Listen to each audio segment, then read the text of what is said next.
Bonjour à toutes et à tous et bienvenue pour cette petite vidéo embarquée de polémique. Polémique autour des propos d'Omar Sy. Alors c'est quelque chose qui est très intéressant. Pourquoi? Tout simplement parce que son propos est complètement déformé par les médias pour essayer de cacher la réalité du fond de son propos. Je m'explique. Omar Sy est intervenu dans l'émission de Barthès Quotidien. Barthez explique ou rappelle un petit peu le problème, mais Barthez met sur la table l'origine de la polémique. La polémique dégueulasse de la semaine, eh bien, elle a été pour toi. Oui, Elle a oui, été ouais. lancée par l'ancienne ministre d'Emmanuel Macron, Nathalie Loiseau. En l'occurrence, un tweet. Un tweet d'une personnalité politique qui s'appelle Nathalie Loiseau. Nathalie Loiseau n'est pas une personnalité politique de l'extrême droite. Au contraire, c'est plutôt quelqu'un de très consensuel, que si vous la connaissez, vous savez de quoi je parle, dans ce sens où elle a été aux affaires sous, je crois, Hollande, plus particulièrement dans la diplomatie. Elle est députée européenne, elle a même fait partie, je crois, des services diplomatiques de la Commission européenne. Mais c'est une personnalité politique, quand elle parle, on a l'impression qu'en fait, elle parle à des gamins de 6 ans. C'est-à-dire qu'en fait, elle a un discours qui est excessivement immature. C'est vraiment le genre de discours de politicien qui vous prend vraiment pour des demeurés. Et donc, apparemment, d'après ce que Barthez annonce, c'est elle qui a mis le feu aux poudres. Évidemment, repris par d'autres personnes, qui ensuite, d'autres personnes de l'extrême droite, de la droite conservatrice, etc., ont commencé à reprendre, parce que c'est Omar Sy. Omar Sy, acteur de couleur, célèbre, mais qui, depuis, je crois, 2012, n'habite plus en France, ou tout le moins n'a plus de résidence fiscale en France. Il vit à côté de Los Angeles, en Californie. Donc évidemment, un artiste qui vit à l'étranger, sur certains sujets, quand il revient en France pour faire de la promo d'un film, c'est d'ailleurs son cas, puisqu'il fait la promo d'un film qui s'appelle Les Tirailleurs, un film sur les tirailleurs sénégalais, dont d'ailleurs il est coproducteur par une production par 2 de ces sociétés.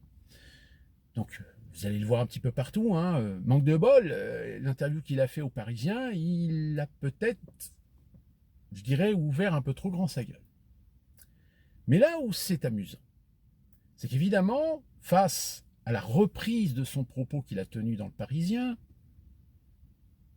les médias ont commencé à focaliser les critiques émanant de l'extrême droite. Pour dire, vous voyez, encore l'extrême droite, les gens d'extrême droite, les racistes, voilà, ils s'attaquent à Omar Sy. Et d'ailleurs, Omar Sy lui-même en joue en disant que ces critiques, si j'avais été blanc, peut-être que ce n'est pas des critiques qui seraient arrivées, mais parce que je suis quelqu'un de couleur. Donc évidemment, c'est la facilité. C'est la facilité dans ce sens où, parce qu'il est noir, donc forcément, c'est l'extrême droite, c'est les fachos, c'est les racistes qui réagissent, etc. Du fait qu'il n'habite plus en France, du fait qu'il habite aux États-Unis. Je le rappelle, même s'il habite aux États-Unis, ça veut dire qu'il paye des impôts aux États-Unis.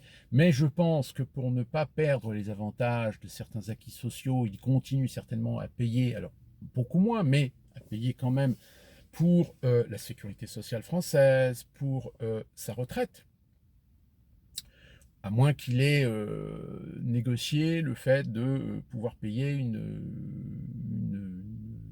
société de fonds de pension aux États-Unis pour sa retraite. Mais en règle générale, je peux vous dire que les Français qui ont les moyens, en règle générale, ils peuvent se payer en effet des sociétés de fonds de pension, mais en règle générale, ils continuent à payer, continuent à cotiser pour les retraites françaises.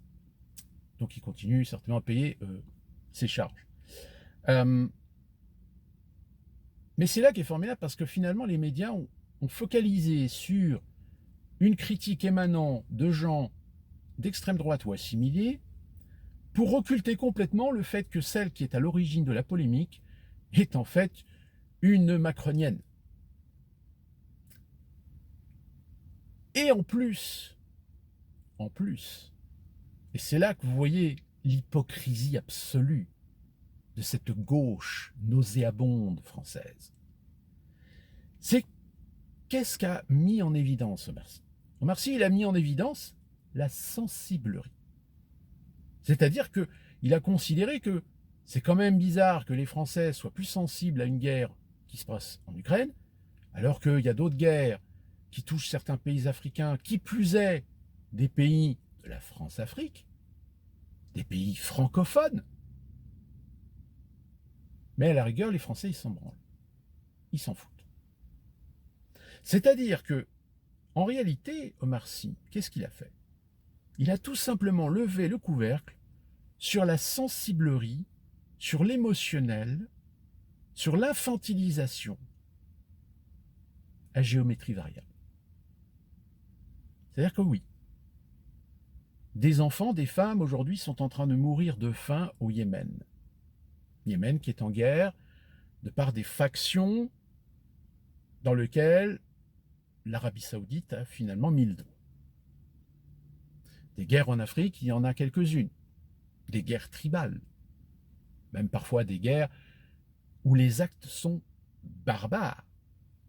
Des actes barbares, c'est-à-dire des gens qui n'hésitent pas à débouler dans des petits villages avec des machettes et à décapiter et à tuer tout le monde. Femmes, enfants, bébés, etc. C'est quand même plus ignoble. Je dirais même, à la limite, c'est condamnable. Aux yeux de la communauté internationale. Mais non, parce que l'Ukraine, c'est l'Europe. L'Ukraine, c'est l'Europe, et puis l'Ukraine, vous comprenez, c'est une attaque de la Russie. Cette même Russie qui, on connaît un petit peu l'histoire, hein, dans les années 90, lorsque l'URSS s'est effondré, qu'on a essayé de dépecer par petits morceaux, avec la complicité d'un certain nombre d'oligarques. Sauf que malheureusement, en 1999 ou en 2000, je ne sais plus, il y a un monsieur qui est arrivé au pouvoir en Russie, qui s'appelle Vladimir Poutine. Et finalement, il a baisé tout le monde parce que lui, son intention, c'est de redonner sa place souveraine, de puissance économique, militaire, à la Russie, dans l'échiquier diplomatique et géopolitique mondial.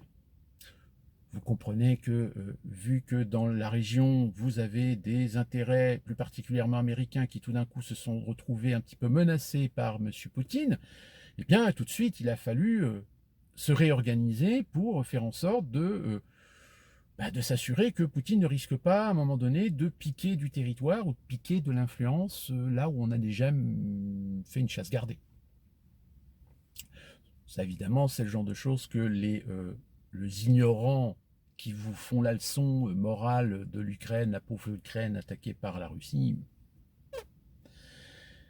Alors donc, évidemment, le propos de Omar Sy, c'est de dire que, oui, la guerre en Ukraine, c'est triste, la guerre en Ukraine, c'est ignoble, c'est affreux, mais la focalisation, la détermination et le fait que médiatiquement, idéologiquement, on enferme l'opinion sur cette guerre et pas sur les autres, oui, parce que si on parle des autres, il y a un moment donné où l'opinion va faire une prise de conscience. Va dire, mais attendez, tous ces conflits-là, il y a des gens en coulisses. Ça sert des intérêts. Quels intérêts? Est-ce que ce sont juste des gens parce qu'ils sont de religions différentes ou parce qu'ils sont d'ethnies différentes ou d'origines différentes? Ils ont décidé de se taper sur la gueule, de faire du génocide. Est-ce que c'est parce qu'en Ukraine, il y a des néo-nazis et que les néo-nazis ont infiltré les pouvoirs pour pousser à ce que la haine du russe en arrive à un point culminant, que ça a servi finalement à créer des différends, à créer des dissensions au sein du peuple ukrainien, avec le résultat qu'on voit aujourd'hui. Oui, quand vous avez des gens qui disent non, c'est faux, l'Ukraine n'a jamais obligé ou interdit le russe en tant que langue. Bien sûr qu'ils ne l'ont pas interdit. Mais, juste un exemple. Imaginons demain que le gouvernement canadien décide de faire une loi en disant maintenant l'anglais est la langue officielle. Bah, ça veut dire que les francophones du Québec vont devoir être obligés d'apprendre l'anglais, puisque ce serait la langue officielle. Eh bien, c'est exactement ce qui s'est passé en Ukraine. En Ukraine, ils ont voulu décréter que l'ukrainien serait la langue officielle. Il n'a jamais été dit qu'on interdisait le russe. Au contraire, même je crois que la constitution ukrainienne protégeait les, euh, les différenciations ou l'existence culturelle, régionale, etc. Donc, y compris évidemment de respecter les gens qui parlent russe, les russophones. Mais les russophones, c'est bien, oui, mais par contre, il va falloir que vous appreniez l'ukrainien. Et que désormais, dans le public, dans les institutions, etc., vous parlerez ukrainien et non pas le russe. C'est un peu comme aux États-Unis. Aux États-Unis, il n'y a pas de langue officielle. L'anglais est la langue usuelle, mais beaucoup d'États aujourd'hui reconnaissent également comme langue usuelle l'espagnol. D'ailleurs, maintenant, vous pouvez aller dans tous les États des États-Unis, quand vous demandez des documents officiels, eh bien, on vous dit, est-ce que vous les voulez en anglais ou en espagnol? Après, si vous les voulez dans une autre langue, par exemple, moi, en tant que Français, je peux très bien demander à l'administration américaine, soit de la Caroline du Nord ou de l'État fédéral, d'avoir les documents en français. Bon, c'est un petit peu plus long parce qu'ils n'ont pas de stock de ces documents dans la langue française, mais j'ai ce droit de demander des documents officiels en français. Parce qu'aux États-Unis, il n'y a pas de langue officielle. Donc c'est pour ça que cette petite guerre qu'il y a idéologiquement parlant aux États-Unis, de ces républicains conservateurs qui disent oui, il y en a marre de ces étrangers qui vivent aux États-Unis mais qui ne parlent pas l'anglais, etc. Ben, oui, mais vous ne pouvez pas les obliger à parler l'anglais. C'est mieux, c'est recommandé, c'est souhaitable si vous voulez vous intégrer à la société américaine. Dans la société américaine, comme dans toutes les sociétés, comme dans tous les pays, si vous voulez vivre dans un pays, ben, la première chose à faire, c'est apprendre la langue. Sinon, bah, vous ne pouvez pas socialement vous intégrer. D'ailleurs, en France, on le sait, on le connaît. On connaît cette situation avec tous ces étrangers qui viennent en France, mais qui ne parlent pas un mot de français. Comment socialement ces gens peuvent s'en sortir? Bah, c'est compliqué, c'est difficile. Je pense que même vous, vous avez peut-être eu affaire à des collègues de travail, des gens qui ont une situation légale, mais qui parlent très très peu le français. En matière de communication, c'est compliqué, c'est difficile. Donc, tout ça pour remettre un petit peu de perspective sur le fait que, en effet, la sensiblerie de l'Ukraine est aussi un intérêt idéologique, de montrer du doigt la Russie comme étant la méchante. Et développer derrière, évidemment, toute la russophobie. Ben oui, parce que dire que c'est pas les Russes, hein, c'est Poutine en particulier. Mais non, mais le problème, c'est que au niveau de l'opinion, ça peut pas fonctionner. Donc il faut globaliser, il faut généraliser. Généraliser à l'extrême, jusqu'à l'amalgame. Ce fameux amalgame que les gens de gauche nous rappellent de ne pas faire quand c'est un musulman qui tue ou qui viole, quand c'est une personne issue de l'immigration, quand c'est un maghrébin, quand c'est un arabe, quand c'est un asiatique ou quand c'est un nord-africain, etc. Le pas d'amalgame. Mais oui, bien sûr, le pas d'amalgame, pas de problème. Comme je l'ai déjà dit dans mes précédentes vidéos, ce n'est pas le fait d'un qui fait la généralité d'un tout. Mais dans ce cas-là, on l'accepte en tout et pour tout. Or, force est de constater qu'aujourd'hui, tout ce qui est russe, c'est le diable. L'amalgame est usé. Et donc, quand tout d'un coup Omar Sy finalement minimise l'impact que devrait avoir la guerre en Ukraine comparativement à une généralisation des conflits, de la considération qu'on devrait avoir par rapport aux conflits, par rapport aux droits de l'homme, c'est bizarre, mais tout d'un coup la gauche, elle a bugué. Elle a bugué parce que si ça avait été un blanc qui avait dit ça, alors là, vous auriez eu sur les réseaux sociaux, c'est un facho, c'est un gars d'extrême droite, c'est un déséquilibré, rendez-vous compte, il minimise la guerre en Ukraine, etc. Mais sauf que le problème, c'est que c'est Omar Sy et que c'est une personne de couleur. Donc là, évidemment, problème. Donc qu'est-ce qu'on a fait? Et bien rapidement, on a été chercher évidemment les tweets de tous les gens qui sont assimilés à l'extrême droite pour dire, voilà, l'extrême droite agresse encore une nouvelle fois Omar Sy parce que c'est un acte raciste. Alors qu'en réalité, sur le fond de ce qu'a dit Omar Sy, finalement, il va complètement à l'encontre de la doxa et de la doctrine qu'on balance aujourd'hui sur les médias concernant la guerre en Ukraine, concernant la Russie, etc.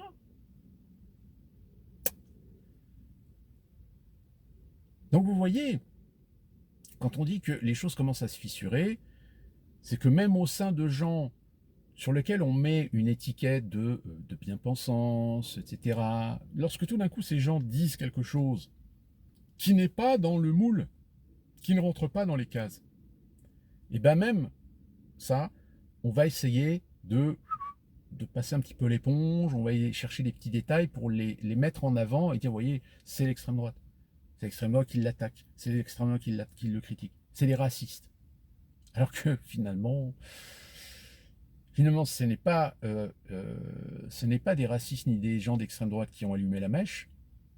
Et deuxièmement, son propos est une remise en question de la considération, de la médiatisation que font aujourd'hui la plupart des communicants, des médias, la télévision, les réseaux sociaux par rapport à l'Ukraine, alors qu'ils n'ont pas cette même véhémence, qu'ils n'ont pas cette même détermination, cette même ambition à dénoncer des crimes de guerre dans d'autres conflits. Parce que c'est des conflits qui se produisent en Afrique, au Moyen-Orient, la Palestine avec Israël, le Yémen avec l'Arabie Saoudite, la Corée du Nord, la Birmanie, la Chine avec les Ouïghours. Ah oui, on en parle. Mais non, parce que ça ne rentre pas dans un plan. Le plan qui est de détruire la Russie. Et pour détruire la Russie, il faut essayer de conditionner le peuple européen à se sacrifier pour sauver l'Ukraine. Et ça, sous-jacent, c'est un peu ce que Omar Sy dénonce. C'est-à-dire, moi j'aimerais bien que les Européens, les fers de lance des droits de l'homme, des libertés, des lumières, soient aussi actifs, soient aussi ambitieux par rapport à des conflits dans des pays africains qu'ils ne le sont avec l'Ukraine. Tout simplement. Sauf que ça, évidemment, il y a beaucoup de gens qui ne l'ont pas assimilé. La seule chose qu'ils ont assimilé, c'est Omar Sy a été agressé par des gens d'extrême droite, par des racistes, par des fachos. Voilà, c'est la seule chose que la plupart des gens ont retenue. Sur le fond, personne n'a compris le sens de son propos. Et comme il sait que ça monte un peu en mayonnaise, et qu'il est quand même en pleine promo de son film dans lequel il a quand même des billes, donc il ne va pas réitérer, et c'est pour ça d'ailleurs qu'il joue la carte, moi j'ai pas envie de polémiquer, j'ai pas envie d'expliquer, etc. Vous avez l'article, vous avez qu'à lire l'article, vous verrez ce que j'ai dit, etc. Il ne veut pas développer son propos, il ne veut pas se justifier de son propos, parce qu'il sait que s'il justifie, il va être obligé à un moment donné d'en venir justement au fond de son propos. C'est formidable. À méditer. D'ici là qu'on se retrouve pour une prochaine vidéo. Portez-vous bien et à la prochaine.